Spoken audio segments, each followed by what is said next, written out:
Salama daolo androany isika dia andao indray raha hiresaka anireto tsara ho fantatra manaraka ireto. Ambovombe nisy ny bata ny vola 5,700 tapitrisa ariary tao amin'ny banky. Any Sambava avotra avokoa ireo izay dobon-drano tamin'ny lakana iray izay rendrika. Mbola any Sambava trany raim-pianakaviana nanolana ny vadiny izay mbola mifana ka namono tena ilay rangahy taorian'izany mbola avotra nefa ny hainy. Any Antsoy natao amboletra ny fandaninana ny misy salovana Sofia 420 ka ireo no fakafakaina amintsika atao anatin'ity vidéo ity ka manasantsika rehetra anaraka an'ity vidéo ity hatramin'ny farany.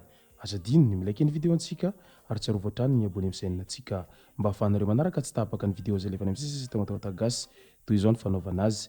Tsy ampiandrely isika fa avy hatrany tonga dia vavany ndao ary. Banky iray tao Ambovombe Androy no nametraka fitoriana tany amin'ny mpitandron'ny filaminana mahakasika ny fahaverezan'ny vola izay mitentina 5,700 tapitrisa ariary izay napetraka tao anatin'ny kofra moa ity vola izay nanjavona ity. Efa misy ny olona izay ahina sy hanaovana fikarohana amin'izao fotoana izao. Arak'izany dia arahantsika eto ny mety ho tohiny izay raharaha fanjavonana vola be tao amin'ny banky tao Toliara izay. Manoloana izay moa dia maro ny mametra-panontaniana amin'ilay hoe banky ve dia hanjavona tahaka an'izany ny vola be tahaka an'izao ao anatin'izay banky izay, moa ve tsy misy ny caméra de surveillance na koa tsy misy ny fanaraha-maso akaiky an'izay resaka vola be anaty kofra izay ka mahatonga an'ireo olona afaka maka an'izay vola izay ao anatin'ny kofrana banky izay isany atokisan'ny vahoaka mba hikajana ireo volan'izy ireo izay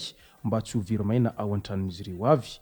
Ka izao dia lasa manjavona ao anatin'ny banky nefa ny vola aiza ho aiza ny fahatokisana izay azo apetraka amin'ny banky manoloana an'izany rehetra izany. Any Sambava ny alatsinainy 20 aogositra dia nivadika tao amin'ny reniranon'ny Ambohy Manarina Andrahanjo hiampita Andrasa Ambinany ny lakana hazo izay nitondra moto anankiroa Honda sy Kembo ary lavanila 40 kg.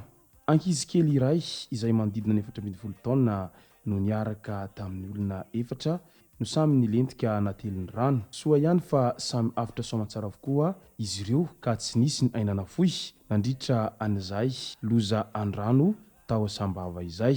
Mbola any Sambava trany raim-pianakaviana izay nanolana ny vadiny izay mbola mifana ka namono tena ilay rangahy taorian'izay fa mbola afitra soamantsara nefa ny ainy. Tranga tsy fahiny firy na mateti-pitranga ny tranga tahaka an'izao fa mijanona tsy mivoaka ao anatin'ilay kanefa niseho mba ho fantam-bahoaka tao amin'ny fokontany Ampasamahazo commune rurale Anjangoveratra tao Sambava tao. Tsy inona loatra fa ny raim-pianakaviana iray izay 30 taona eo tsy nahandry fa nitsotra tamin'ny vadiny Defomandriny nangataka ny talao te hanao mafy firaisana aranofo tamin'ny vadiny izay mbola malemy sady mbola mifana satria voateraka 2 herinandro teo.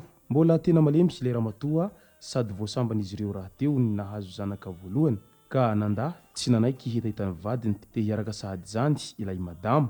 Nanomboka teo avy ratsy ilay rangahy ka nanomboka niakatra ny feo sady nandrahona any ramatoa vadiny raha tsy mety hanatanteraka ny hetahetany araky ny fitantarany. Rehefa niandry elaela dia voatery nomena ny zavatra izay nitadiavin'ilay rangahy. Voavita kely nefa ny nataony dia nitomany ny antsovonjy ilay reniny mbola malemy ary efa nitosaka marobe ny raha. Nivonjeny mpiaramonina moa izy ary nosamborin'ny fokon'olona ilay vadiny sady nofatorana. Tamin'ny andron'ny atalata 17 aogositra dia nifona ilay raim-pianakaviana ary teo ampanaovana an'izany fifonana izany dia torana izany hoe safotra zany nitsirara indray ilay ramatoa vadiny ka nangataka ny fianakaviana mba hivoaka kely ny olona tao an-trano ary anisany tsy maintsy nasaina nivoaka ihany koa ilay rangahy vadiny izay babany zazavao mazava ho azy. Tampotampoka teo anefa dia nisy nanaitra ny antsovonjy indray tao an-dakozia. Rehefa nojerena dia ilay rangahy indray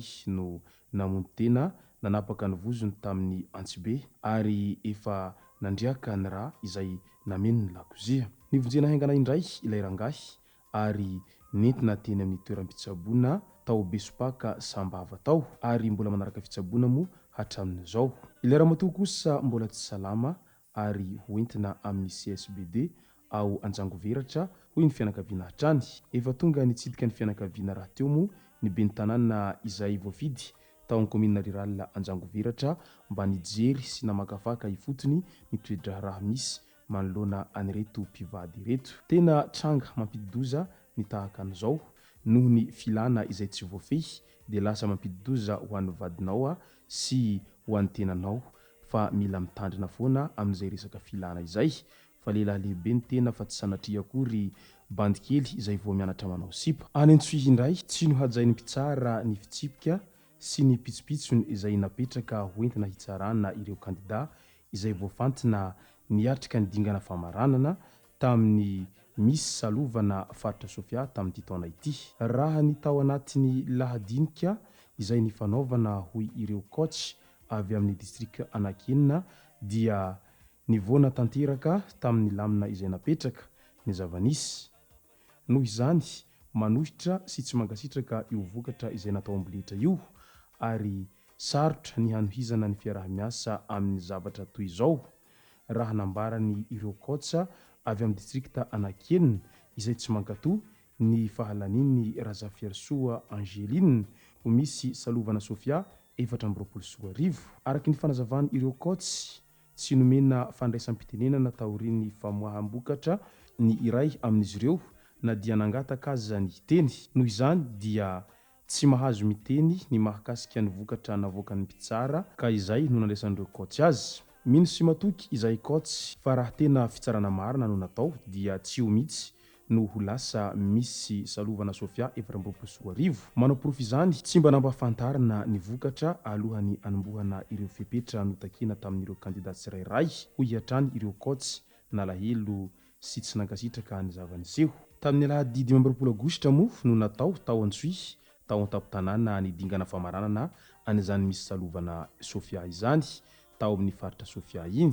Marina fa nahalefa solon-tena avokoa ireo distrikta rehetra mandrafitra ny faritra nahatsapa ireo kandida izay solon-tenan'ny distrikta Anakenina, Manitsara, Befandriana Avaratra, Mampikony, Port Berger, Bealanana, Analalava izay niatrika ny dingana famaranana fa tsy ireo fepetra amin'ny endrika takena amin'izy ireo noho ny tsarain'ny mpitsara no terena ho lany. Araka izany ho ireo ny kandida izay solon-tenan'ny distrikta enina ny olona nampitondraina anaram-boninahitra misy salovana Sofia 420. Raha tena amin'ny fahamarinana no nataon'ny mpitsara angatahan'ireo kandida avy amin'ny distrikta Anakenina ny anangonana ny horonampeo, video sy ny maro hafa ka hakana olona tena mahafehy ny fanaovana ny fitafy sy ireo fepetra notakina izay nolazaina fa hitondrana ny fitsarana misy salovana mba hitsarana ny tsirairay amin'ny fotsy miangatra. Zava-mateti-pitranga moa ny zavatra tahaka an'izao rehefa misy ny fifaninanana tahaka an'izao ary matetika hita manerana ny nosy ny trangan-javatra tahaka an'izao. Misy foana zany ireo izay atosika ary tsy maintsy izay atosika izay foana no tsy maintsy atao lany amin'ny farany. Nefa raha tena mitady vokatra tsara mba ahafahana mifantana tsara ary mba ahafahana miditra amin'ny sehatra matianina sy sehatra iraisam-pirenena dia tsy tokony atao an'izay ity resaka fitsarana amin'ny resaka misy ity fa lasa miteraka resabe lava tahaka an'izao. Izay moa no masaka azona roso tao anatin'ity video ity. Tomboko lasy tomboko vavy misaotra antsika rehetra nanaraka an'ity video ity hatramin'ny farany. Azadino ny milaiky ny videontsika ary tsarovatra trany miabone amin'ny chaîne-ntsika mba ahafahanareo manaraka tsy tapaka ny video zay lefa any amin'ny sisy tao antao tagasy.